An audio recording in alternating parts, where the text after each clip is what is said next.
Hello, and this video is about this graphical display. The information, I made it convenient for you to see in the video here so that you can look it up or do any research on it that you may. This one has 122 by 32 dots. That's the entire display itself. And this is a great display, works really well. As you can see, I've got it hooked up to 5 volts only from the computer. That's all that's powering it.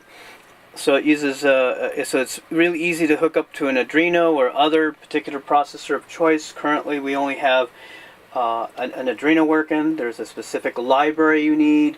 We'll supply that in a download. The connections are very tricky because the standard graphical LCDs use a different wiring pinout. So we found the original data sheet that explains everything, so you'll get a data sheet so you can hook this up. The header didn't come with it. I had to solder my own header on, and the reason why I'm using jumpers is because I wanted to show and display that it's working, and you can see it in action.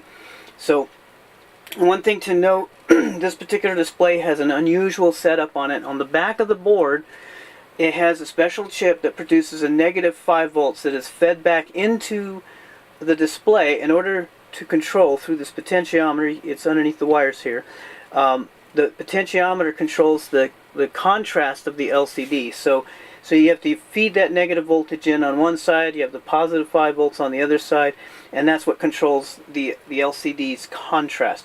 And again, it was very tricky. It took me a while to figure it out, but I solved all those issues for you guys. So all you guys need to do is get the library, look at what I did, go, okay, here's the library, here's the include file that I need, here's the line that's in there.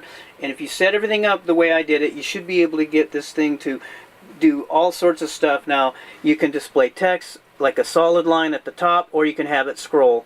And there's some other features in there as well. And if you're really good at programming, you can program your own libraries and routines and hook this thing up to a Raspberry Pi. The 5 volt logic is the same as other LCDs. It's just the wiring, the pinouts are totally different. Again, you get the data sheet so that there's no guesswork in that. Took all the guesswork out. It took me a while to get it this out and fixed and working to bring you guys a wonderful product. So